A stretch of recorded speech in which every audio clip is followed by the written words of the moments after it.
My name is Alex Foster. I'm a trainer at Sea School International at Fremantle.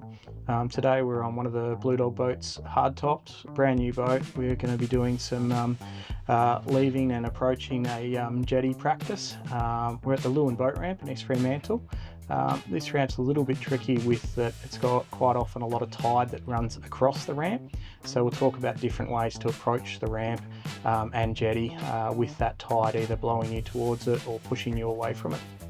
So I'm going to go on this outside side. So I'm going to approach the jetty nice and slowly at a bit of an angle, so I know that I'm going to reach that jetty. So you got to be driving towards it. Then as I get a little bit closer, I'm going to slow my speed down and get myself parallel with the jetty.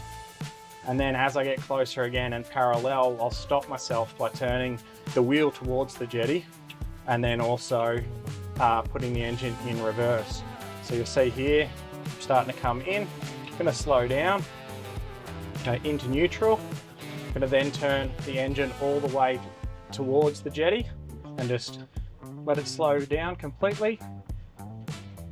And then straighten up.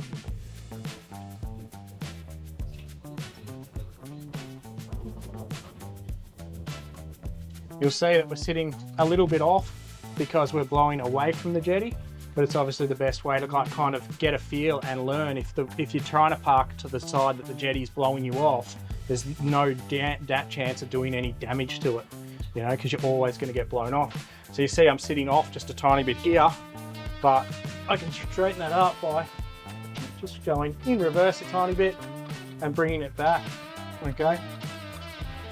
If we did exactly that on the other side of the jetty, it's going to then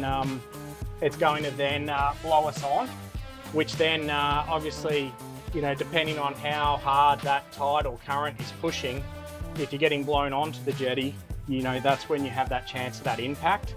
Where if you can learn to park on the side blowing off, although it's a little bit harder to get yourself close, it just minimises any damage, and it also means that your boat's not rubbing against the jetty that whole time you're there.